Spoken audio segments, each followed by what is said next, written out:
Most people assume that when someone pulls back from certain relationships, something has gone wrong with them, that they have become cold, or antisocial, or difficult. But the research on how high-functioning minds manage their social environments tells a different story entirely. What looks like withdrawal is often selection. What looks like distance is often clarity. And what looks like coldness is frequently the result of someone having learned, through direct experience, that not every person who enters your life deserves the same level of access to your thinking. The connection between social environment and cognitive performance is not a theory. It is one of the most replicated findings in behavioral neuroscience over the last 2 decades. The emotional and cognitive state of a person shapes decision-making, creative output, and clarity of reasoning in ways that neuroimaging studies have now documented with precision. People who understand this in practice start treating their relationships the way they treat any other environment, with intention, with standards, and with the knowledge that a poorly managed environment costs more than it gives. These are the 6 behaviors that highly intelligent people learn to identify and move away from. If you recognize any of these patterns in people around you or in yourself, subscribe and leave a like. And at the end, drop a comment with which of these 6 behaviors you have encountered most often in your own life. Read what other people write. The first behavior is one that hides behind the language of pain.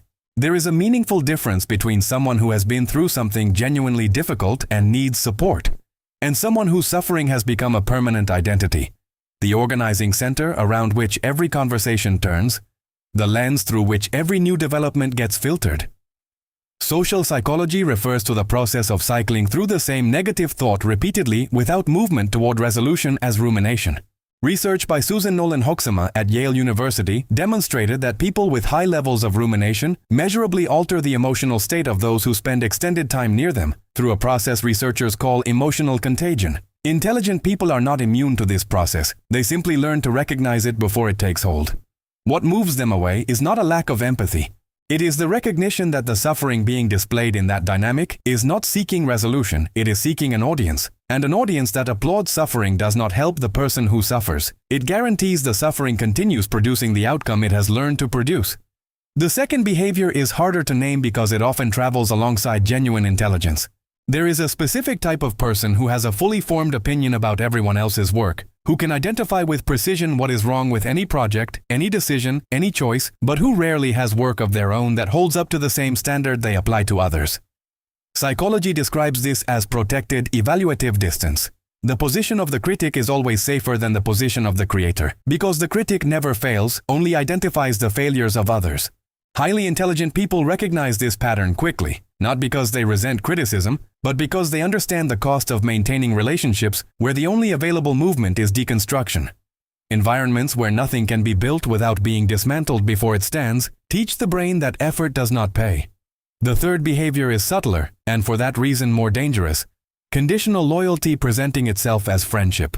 This is the person who is present when things are good, who celebrates when there is something to celebrate, who shows up when the situation is comfortable and disappears precisely when the weight becomes real. Research on social support networks shows that the presence of bonds perceived as reliable during periods of stress reduces cortisol levels in measurable ways. What that means in practice is that the quality of a relationship is not determined by the number of pleasant interactions accumulated, but by the capacity of that relationship to hold when there is something real to carry. Intelligent people tend to measure relationships by what happens when things get hard, not by what happens when they are easy. Someone who disappears at the moment of weight is not neutral information. It is data. Share this with someone who has been carrying a relationship that drains them without being able to name exactly why, because naming the pattern changes how you process it. The fourth behavior is one that makes genuine exchange impossible. You share an achievement, and the other person immediately references a larger one. You mention a difficulty and they turn it into a springboard for their own.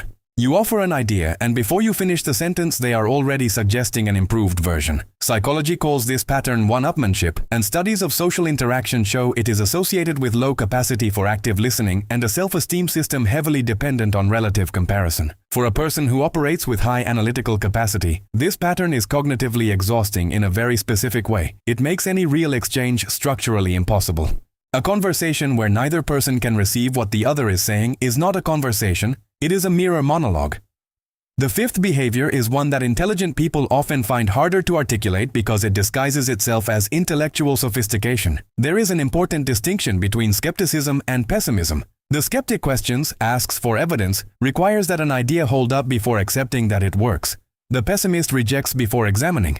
They are not interested in whether something might work. They are interested in demonstrating that they already knew it would not. This posture carries a documented neurological cost.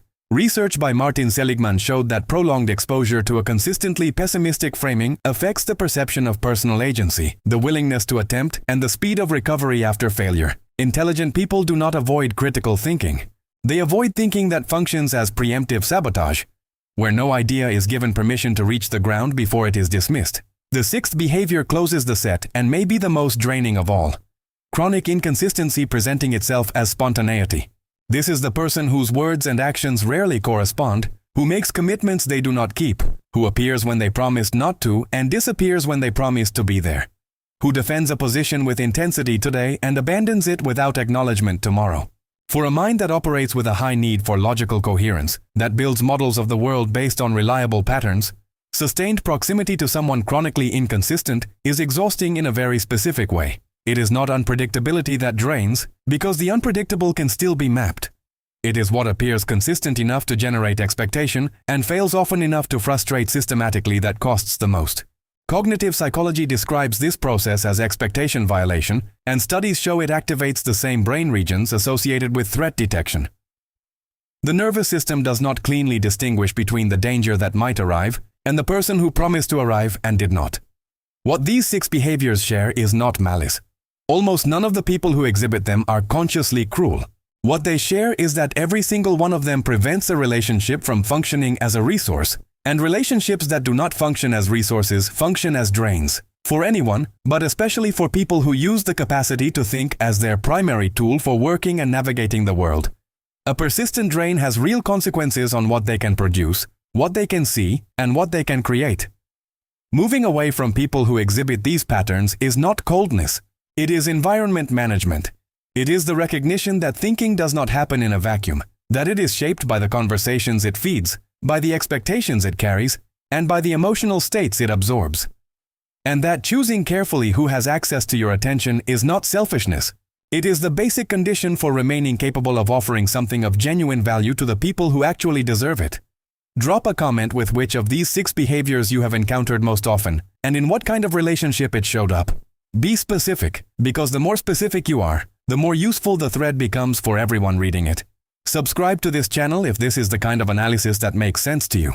Share this with someone who is carrying a relationship that costs more than it gives, and leave a like if this organized something you had already felt but had not yet been able to name.